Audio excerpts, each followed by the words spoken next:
Yan ang mga idol, oh. Ah, ako yung pagkaon karon sa mga langgam mga idol. Ibahog na ko niya sa pillets.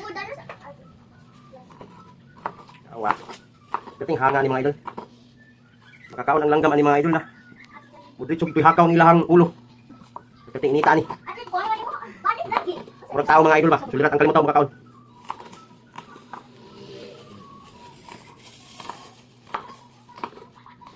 Sa ni waon.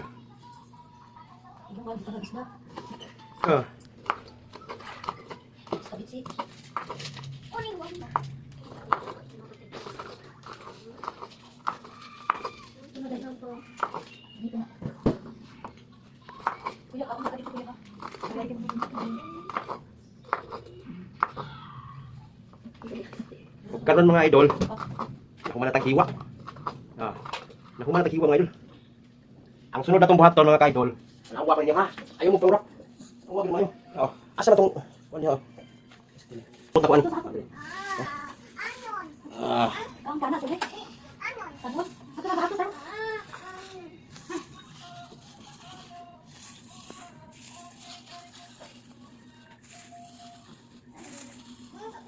Yan lah. Buta na natin. Karon ini napod. Ato ni siya kumot-kumoton mga idol. Ato ni siya kumot-kumoton.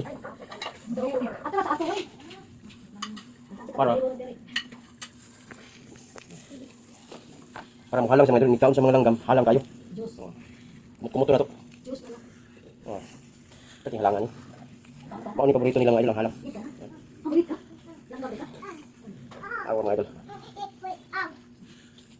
Okay, karon og ato ni pagkaon mga idol. Diara mga idol, oh. Diara mga idol. Ato na ni ibutang sa ilahang makanan mga idol, oh.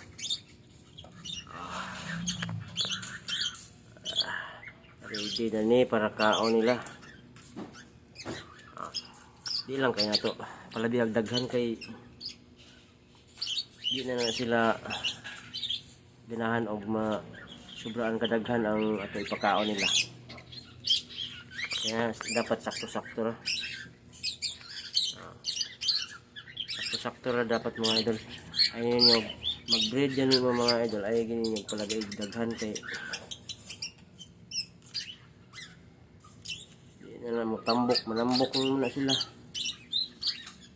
Dapat sakto-sakto ra. Kung naanay anak, usa ninyo sila ayaw daghan pagkaon. At sakto ra kagidag haron.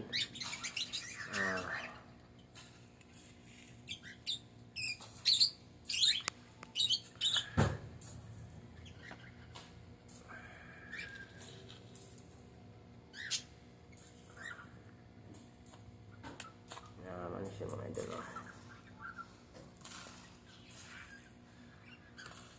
Nagandagalan na to ni kay naman ni sa flight cage. Lima man ni sila kabuok. So dapat daghan-daghan ng ila.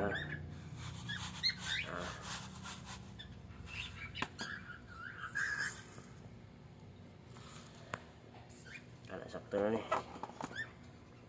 Okay, so kanila ko sa mga idol, ang uban papamanid to.